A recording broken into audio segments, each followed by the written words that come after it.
Nandesari JDC ખાતે આવેલી સ્ટારેનિક company ફરી એક વખત વિવાદમાં આવી છે.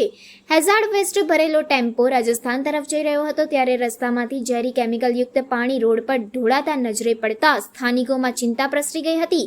દરેક સજાગ નાગરિકના પ્રશ્ન જેવો જવાબ આપતી રીતે ગુજરાત જનતા ન્યૂઝ દ્વારા તાત્કાલિક જીપીસીબીના અધિકારીઓને જાણ કરવામાં આવી હતી અને તરત જ અધિકારીઓ હરકતમાં આવ્યા હતા. ટેમ્પોને તરત સ્ટારેનિક કંપનીમાં પાછું વળાવવામાં આવ્યું હતું અને જીપીસીબીના અધિકારીઓએ સ્પષ્ટ શબ્દોમાં ચેતવણી આપી હતી કે આવી ગંભીર બેદરકારી ફરી જોવામાં આવશે તો કંપનીને બંધ કરી દેવાની કાર્યવાહી હાથ ધરવામાં આવશે. હવે જોવાનું એ રહ્યું છે કે આ ચેતવણી માત્ર વર્ગવાઈ કાગળ પૂરતી રહી જાય છે કે ખરેખર પગલાં લેવામાં આવે છે. અહીં સવાલો અનેક ઊભા થઈ રહ્યા છે. રસ્તા પર ઝેરી પાણી વહે અને પ્રજાએ શાંતિ રાખવી જોઈએ? આવું કૃત્ય કેમ ચાલે છે સતત અને એના જવાબદારો ક્યાં છે?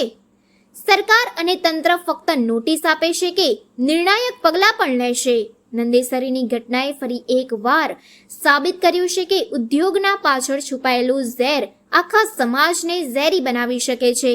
જો તંત્ર હવે પણ જાગ્યું નહીં તો આવતીકાલે આવી અનેક કંપનીઓ દ્વારા હેઝાર્ડ વેસ્ટ શહેરના વચ્ચેથી લઈ જવામાં આવશે અને તેનાથી નાગરિકોની પરેશાનીમાં વધારો જોવા મળશે.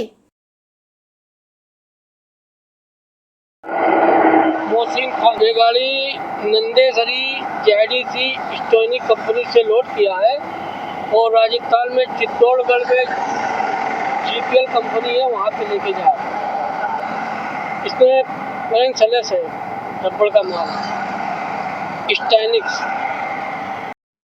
Hello hello. હા બોલો. હા મેડમ સાહેબ કાલે ગાડીનું શું થયું પછી? ગાડી પરત લેવડાવી દીધી અંદર ને એની પર કેસ કાગળિયા એ સૂચના આપી છે, નોટિસ આપી છે. એવું છે તો આવું ફરી વાર નીકળે તો બંધ કરાવી દેશું. શું કંપની કે શું? કંપની બંધ કરાવી દેશું, એમાં ક્યાં સવાલ છે.